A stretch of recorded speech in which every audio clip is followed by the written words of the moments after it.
여기저기서 폭로하고 성토하고 기자회견하고 사과하고 온통 얼룩지고 있습니다.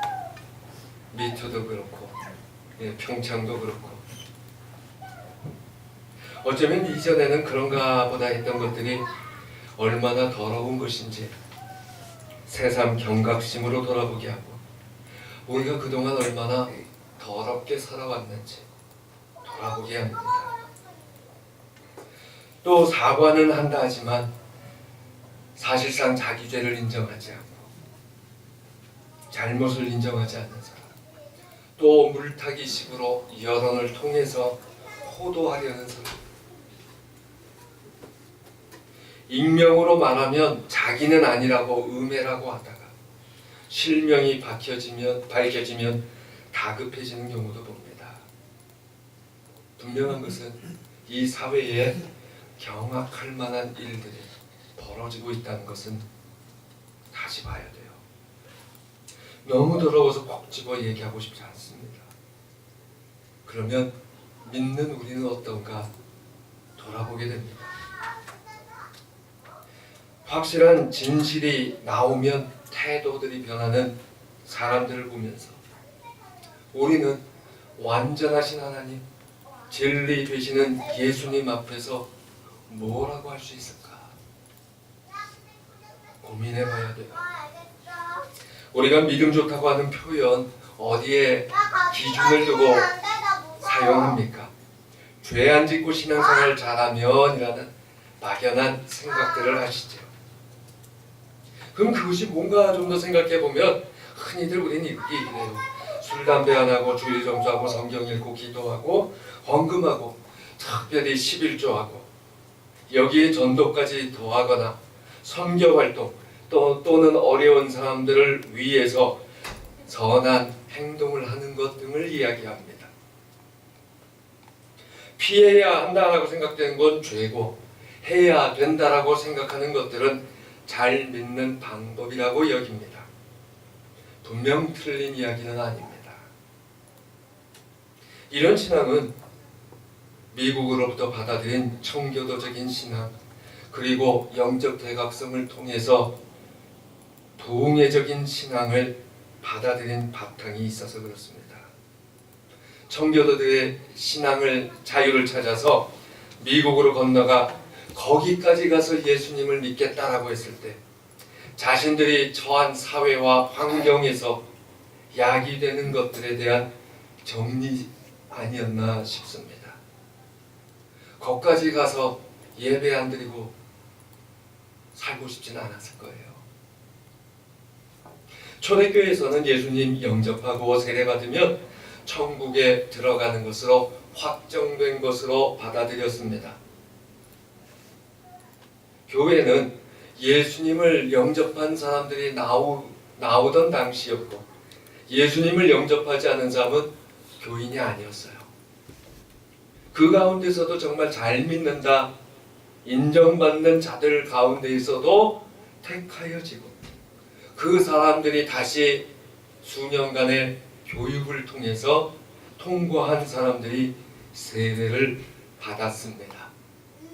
사도행전의 시작이 아니라 조금 지나면 그렇게 되었어요. 지금과는 양상이 많이 다릅니다. 게다가 그 당시의 초대교인들은 가장 좋은 신앙의 미덕은 순교였습니다. 자기가 죽는 게 가장 믿음의 큰 소망이었어요. 모두가 순교를 갈망했다고 보아도 될 그런 시기였습니다. 하지만 그렇게 믿어도 세례를 받았어도 천국에 못 갈 사람이 그래도 있다는 거예요. 그래서 그런 죄를 그 당시에는 누구라도 알 수준에서 살인, 간음, 배교 이 세 가지를 이야기했습니다. 이 죄는 일생에서 한 번은 지을 수 있어도 세례받고 나서 예수 믿고 나서는 범하면 용서받지 못하고 천국까지 못한다. 이렇게 여겼습니다. 네. 멈칫해지네요. 아까 들었던 이해 때문에. 사실 하고 싶은 이야기는 그 세 가지가 너무 극단적이라 그 죄를 범할 사람이 누가 있겠습니까? 라고 하고 싶은데 요새 사회에서는 얘기를 못하겠어요. 어쨌든 그 이후로 교회는 신자의 삶을 놓고선 7가지로 카테고리를 정해서 죄를 이야기하게 되었습니다. 이전과는 달리 카테고리로 묶다 보니까 두루뭉실한 표현이 되지만 반드시 피해야 되는 우리의 흔한 죄를 말합니다. 그 신앙의 바탕 위에서 청교도들이 미국으로 갔고 자신들이 처한 새로운 환경에서 새로운 것들, 바르게 믿기 위한 것들, 그런 걸 이야기했습니다. 그것을 신앙으로 우리는 받아들였고, 그러다 보니 반대로 교회에서 이야기하던 정통적인 죄에 대해서는 무지에 가깝습니다. 예수님 영접하고 구원받은 자라도 하나님께 조금이라도 가까이 가게 되면 만남에 되면 될수록 자기 자신은 죄인이라고 고백하게 되어 있습니다. 신자의 삶은 평생에 걸친 회개의 삶입니다. 그렇게 얘기하면 사람들은 싫다고 이야기하죠. 오늘 본문의 다니엘도 새로운 왕이 들었을 때 하나님의 깨달음을 만났습니다. 금식하며 회개하며 기도를 시작했습니다. 매번 기도의 시작마다 9장 전체를 보시면 매번 기도를 할 때마다 회개하고 있어요. 자기의 죄를 자복하고 있습니다. 이사야도 그랬습니다. 모세도 그랬습니다. 완전하신 하나님 만나면 사람은 한없이 더러운 자신의 모습을 발견하게 됩니다. 그래서 예수님을 믿으며 자기는 잘 믿는다고 여기는 사람, 사실은 하나님을 깊이 만나지 못한 사람이에요. 구원의 확신과는 또 다른 문제입니다. 자기는 잘 믿는데 남은 아니라고 하시는 사람, 아직 하나님 체험하지 못한 사람입니다. 믿음의 장애물로 자신이 가로막혀 있는 것을 깨달지 못하는 사람들이에요. 그러다 보니 또 어떤 사람은 이야기합니다. 자기는 잘 믿지 못하지만 저 사람은 너무합니다. 더욱더 신앙으로부터 먼 사람일 뿐이에요. 욥을 돌이켜 보십시오. 정말 의로운 사람이었습니다. 하나님께서 기뻐하시는 자였습니다. 인정하시는 사람이었습니다. 그러나 그가 하나님을 만났을 때 결국 자신이 죄인임을 다시금 자복했습니다. 회개했습니다. 루터도 그러한 체험 위에서 신앙 고백을 하였고, 개신교는 누구라도 이것을 부정하면 개신교가 절대 아닙니다. 절대입니다. 이건. 우리는 죄인이지만 오직 하나님께서 우리를 죄 없다 하시는 은혜를 주셨기 때문이고 그 은혜를 우리가 입었을 뿐입니다. 그 하나님 만날 때 우리가 죄라고 고백할 수 없는 것들, 교회가 전통적으로 했던 것들 보면 첫째가 교만, 무별 위에 보호자라고 했고요. 둘째가 시기, 녹색 눈을 가진 괴수라고 했고요. 셋째가 분노, 사탄의 화로라고 했고요. 넷째가 나태, 정오의 마귀라고 했어. 다섯 번째가 탐욕, 좀 표현이 그렇습니다.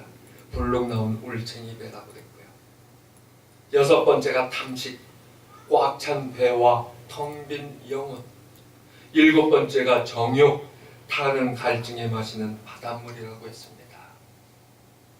성경 곳곳에 죄에 대해서 이야기하는데 시간이 좀 그래서 이 7가지에 대한 성경 구절들 제가 다시금 자꾸 말씀드린 것은 쉽지 않을 것 같아요. 오늘은 조금은 교리적인 이야기가 될 겁니다. 그 첫 번째 교만, 스스로 하나님 되려는 겁니다. 하나님 떠나서 스스로 자신과 삶의 주인이 나라고 살아가는 것입니다. 교만은 자기를 기만하는 속에서 스스로를 무척이나 자기가 대단하다고 여기고 자랑스러워합니다. 아마 젊은 남자들은 우리 모든 분 그러실 것 같은데 아침에 세수하시다 거울 보시면 교만이 싹 트실 거예요. 시간 가는 줄 모르고 싹 트실 거예요.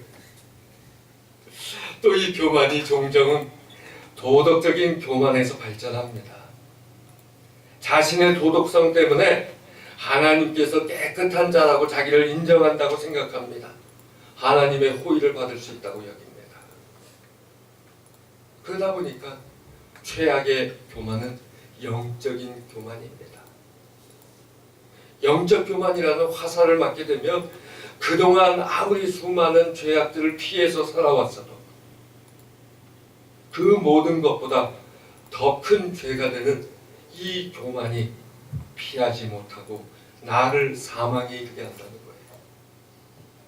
그래서 남을 향해서 쉽게 정죄하고 다른 사람의 어려운 상황을 헤아려 주지 못하고 하나님의 이름을 빌어서 너는 이렇게 해야 된다 저렇게 해야 된다 요구만 하는 것 영적 교만이라는 거예요.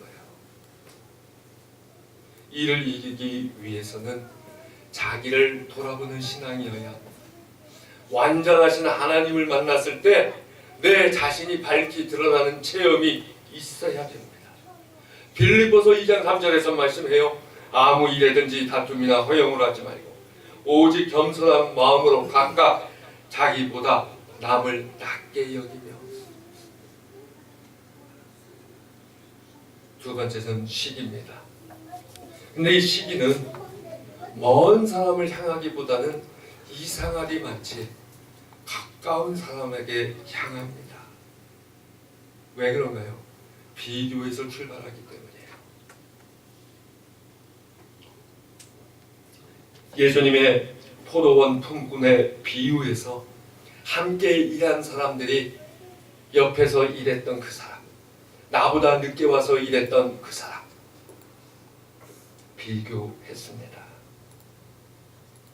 우리도 내게 없는 것 친구에게 있는 경우 질투하는데 그 질투는 초점이 자신에게 향해요. 반대로 시기는 그 초점이 상대방에서부터 시작됩니다. 시기는 다른 사람과 의식하면서 친구가 잘 되거나 좋은 것 지니고 있는 거에 마음이 불편해합니다. 시기의 결과는 증오와 험담과 비난을 낳습니다. 유대인의 이야기에 이런 이야기가 하나 있어요. 왕이 욕심 많은 사람과 시기심 많은 사람을 붙들어 놓고 너희 중에 한 명이 요청하면 무엇이든지 다 들어주겠다. 단 옆 사람에게는 요청한 것의 2배로 주겠다. 뭘 해주랴? 그러자 시기심 많은 친구가 대답했습니다. 임금님, 저의 왼쪽 눈을 빼주세요. 이해가 되시죠? 이게 시기입니다. 시기는 사랑의 반대편에 있습니다. 그러니 사랑의 하나님 만나면 밝히 드러날 수밖에 없는 죄예요. 그 다음은 분노죠. 분노는 2가지가 있습니다. 하나님의 영광과 공의에 위에서 촉발되는 의로운 분노가 있고 사람이 화날 때 하는 그 치명적인 분노가 있습니다. 그런데 더욱더 무서운 것은 이것이 구분되지 않으면 침묵한다는 거예요. 불의한 집단이나 사람과 그래서 의로운 분노를 낸다고 한다고 해도 그 과정이 지속되면 의로웠던 분노는 점차 과격하고 악한 분노로 변질될 위험도 큽니다. 자신이 철저히 의롭고 자신이 정의를 위해서 바라는 분노 역시 철저히 의롭다고 생각되기 때문에 더 심한 경우는 때때로 적대적인 안갚음으로 변질됩니다.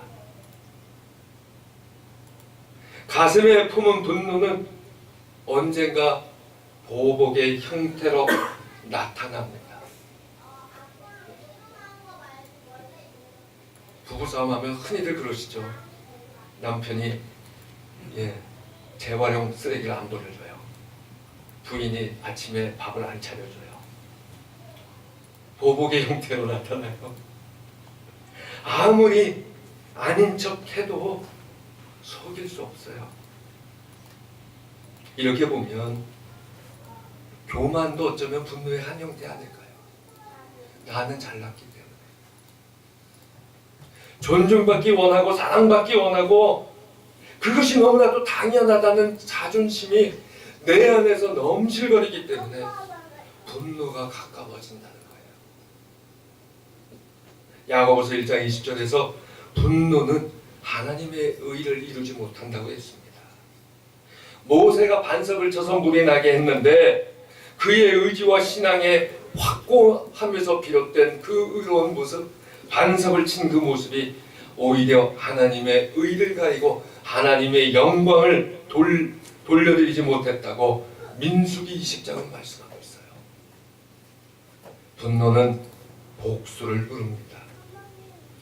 그러나 복수는 하나님께 맡기라고 로마서 12장 19절이 말씀해요. 하나님께 맡긴다고 하면서 내 마음에 남아있는 앙금, 그거 이기는 방법은 용서의 복음이 내 안에서 역사해야 됩니다. 그 용서의 복음이 내 안에서 역사하려면 하나님을 만날 때 가능해요. 그 다음은 나태입니다. 먹고 살만해지면 더욱더 커지는 문제지요. 아무리 아닌 삶을 산다 해도 표면적으로는 분주할 수는 있어도 내면적으로는 치명적인 나태가 있을 수도 있어요. 왜냐하면 특별한 소명이나 목적의식, 열정 없는 포기한 인생의 열심, 수동적으로 주어지는 일상의 무의미한 반복을 성실하고 하진 않기 때문입니다.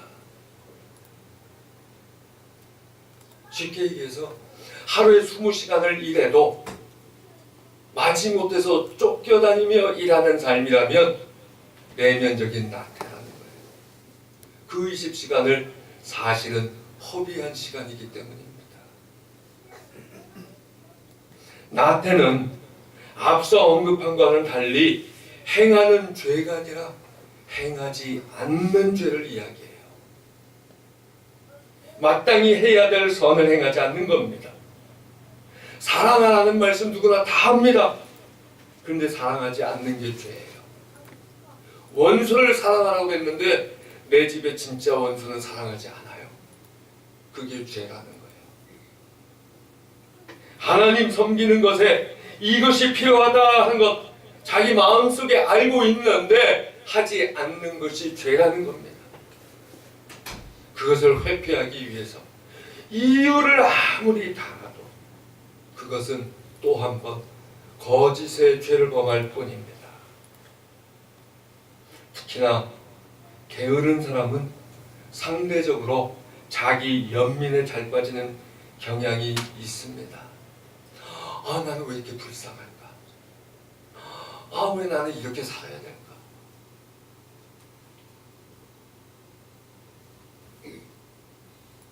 그래서 자기 감정에 충실한 사람들이 돼요. 특별히 안정된 삶, 넉넉한 여유, 거기에 따라서 안주하고 싶은 여유를 즐기고만 싶어하는 게 오늘날 우리들의 모습입니다. 그러다 보니 혹시 신앙을 가져도 나태합니다. 내가 이것을 해야 되는 것, 하나님께서 나 이거 원하시는구나 마음속에서 찔림은 받는데 절대 내색 안 해요. 게으릅니다. 또는 어떤 사람들에게는 하나님께서 이러한 신앙의 소망을 품어주시게 하는데 절대 그 소망을 안 붙들어요. 왜요? 게으르니까. 이 나태는 세상 삶에서만이 아니라 신앙에서도 똑같이 나타나는 성품이에요. 반대로 너무 여유 있어서 무엇을 할지 모르는 것도 나태인데 그때 인생의 꿈이 이루어졌다 할지라도 앞으로의 새로운 인생의 후반전을 준비할 수 있어야 된다는 거예요. 이 모든 것이 영적이고 도덕적이기 때문에 분별력은 더욱더 필요합니다. 앞서서 미리 한번 얘기하는데 이러한 영적 분별력은 기도하는 자에게만 있어요. 오늘 주어진 본문 바로 다음을 가서 보면 천사가 나타나서 지혜를 줍니다. 기도하니까 분별력을 허락합니다. 기도하지 않으면 영적 분별은 전혀 못해요. 영적 분별 안 된 사람은 서로 간에 자화자찬하기 바빠요. 어쩜 그렇게 믿음이 좋으세요? 좋기는. 사람은 소유가 많아질수록 하나님을 무시하게 될 가능성은 높아집니다. 그것이 탐욕입니다. 저는 좀 이상하게요. 젊었을 때부터 재벌 2세들 재벌들 진짜 큰 기업들은 말고요. 그냥 이름만 대면 알만한 그런 사람들을 자꾸 만났는데 제가 싫어서 피해요. 이유는 간단하죠. 그 사람은 나를 소모품으로 볼 뿐이에요. 나는 그 사람을 사람으로 친구로 대하고 싶은데 그 사람은 나를 소모품으로 대해요. 왜요? 소유가 많아지니까 하나님의 안중이 없어요. 오늘날 선진국 잘 사는 사람일수록 교회에서 멀어지는 이유입니다. 그러니 여러분 얼마나 큰 은혜예요. 잘 살아도 교회 오시잖아요. 교회를 다녀도 소유의 넉넉함으로 은혜 받은 기준을 삼으려고 해요. 값싼 은혜로서 사니까 탐욕이 우리에게 싹트고 있다는 거예요. 탐욕은 자신을 지키고 삶을 안전하게 유지하려는 그 마음에서 출발됩니다. 일어나지도 않은 일들에 대한 염려에서부터 자꾸만 쌓아두기를 원합니다. 하지만 재물로 안전을 얻으려고 하면 할수록 마음은 오히려 더 많은 재물을 탐하는 끝없는 목마름으로 우리를 이끌어갈 뿐이에요. 우리의 안전한 방패가 되시고 피할 요새가 되시는 하나님 안에서 보호를 받을 때 궁극적으로 안전을 누리게 됩니다. 아니, 이른바 속된 신앙도 아니고 고등종교라고 하면 고등종교의 어느 곳을 가봐도 소유의 넉넉함이 축복이라고 하지 않습니다. 소유의 많고 적음을 떠나서 욕심부터 버리라고 합니다. 거기에 만족과 행복이 시작된다고 합니다. 그런데 교회는 이상해요. 탐욕에는 또 다른 이름이 하나 있어요. 인색입니다. 기독교에서 가장 중하게 여기는 죄이기도 합니다. 스크루지 영감이죠. 인색은 단순히 돈과 재물에만 관련된 것이 아니라 있는 그대로 평가하지 않는 죄라는 의미를 가져요. 훌륭한 옆에 친구를 두고도 시기하고 깎아내리는 것도 인색입니다. 반대로 자기가 내야 될 때 침묵하는 것 인색입니다. 신앙에서도 하나님께 인색함이 얼마나 많은지 모릅니다. 집에서는 배우자를 낮추어보고 흘겨보고 무시하는 것 인색입니다. 반대로 체념해서 침묵하는 것 더 큰 인색입니다. 그곳에는 하나님께서 주인 되시는 축복이 없습니다. 세상을 향해서도 남 잘 되는 꼴 보기 싫어하는 것 인색입니다. 그 다음은 탐식입니다. 먹을 것에 인생을 바치는 경우지요. 저도 이야기만 들었어요. 친구한테서 수련회를 갔는데 꼬마아이 하나가 간식으로 나온 보름달, 벌써 옛날이니까요. 그걸 먹는데 먹으면서 계속 울더래요. 그래서 너 왜 그러니 하니까 보름달이 점점 줄어들어요. 우린 이해가 안 될 이야기죠. 예, 먹으면서도 울더래요. 근데 오늘날에는 그런 종류가 아니라 새로운 탐식이 넘쳐나고 있습니다. 날씬함과 성적 매력을 위해 사는 삶입니다. 이것은 몸을 신으로 여기고 숭배하는 경향이에요. 몸을 통해서 만족을 얻으려고 하는 인간의 우상 숭배에 점점 더 가까워지고 있어요. 자기 만족을 위해 사는 죄예요. 이걸 이기기 위해서 우리는 해야 될 게 남에게 나누고 베풀 수 있어야 돼요. 내 것을 꾸미려고 자꾸 하다 보니까 어머니 날 낳으시고 원장님 날 만드셨네, 이런 이야기가 나돌지 않습니다.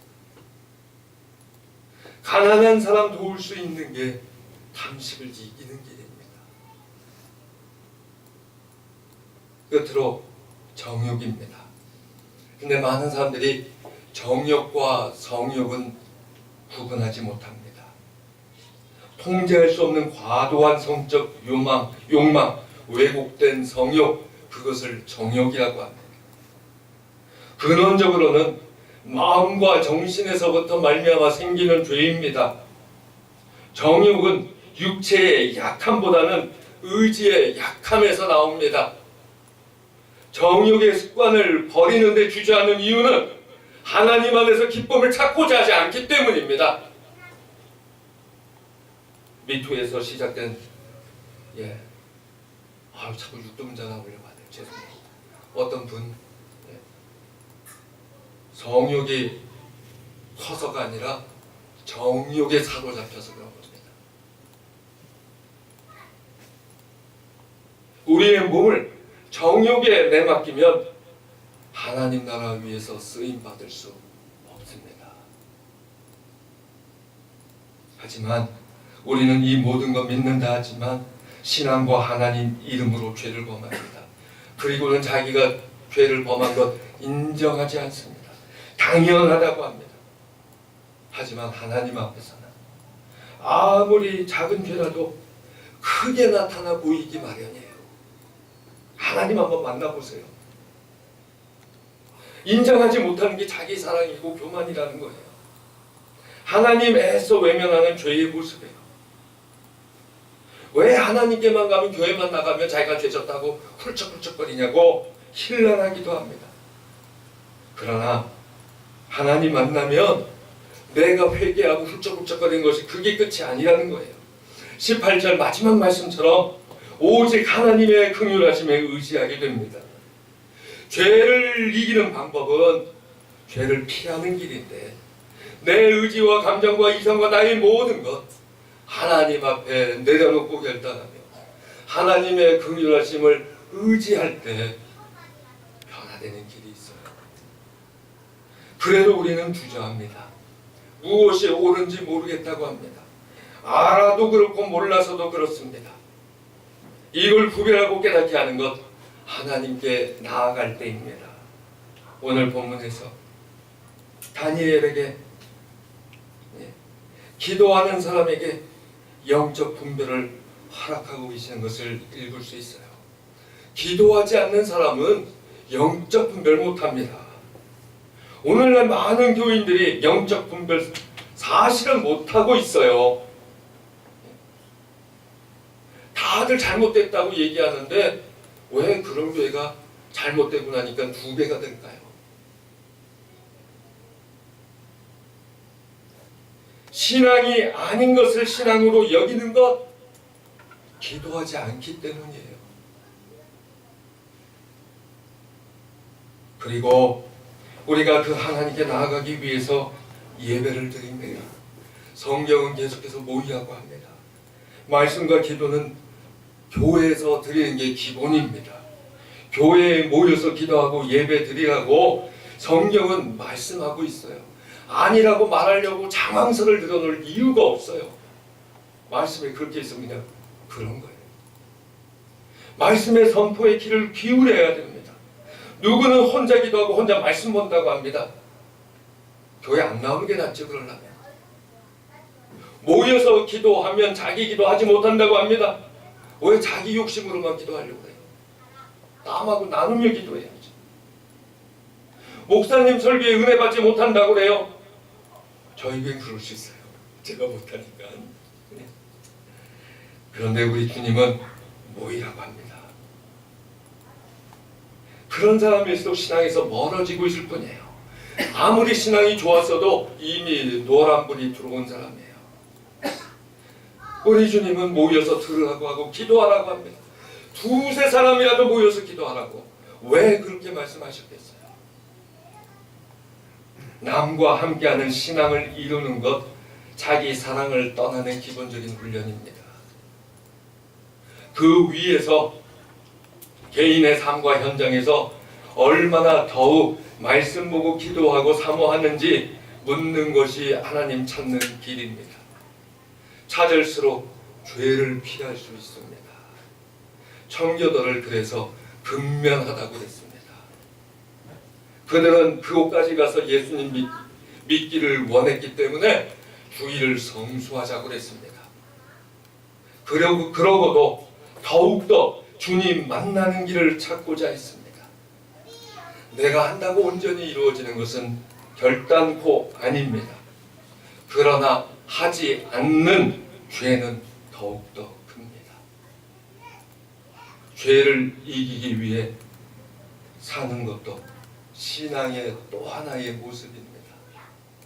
우리가 말씀을 듣고도 결단하지 않으면 그 죄는 더욱더 큽니다. 하나님 찾을 때 피해야 될 것들 피하는 우리의 신앙 되길 원합니다. 기도합니다. 하나님 은혜 감사합니다.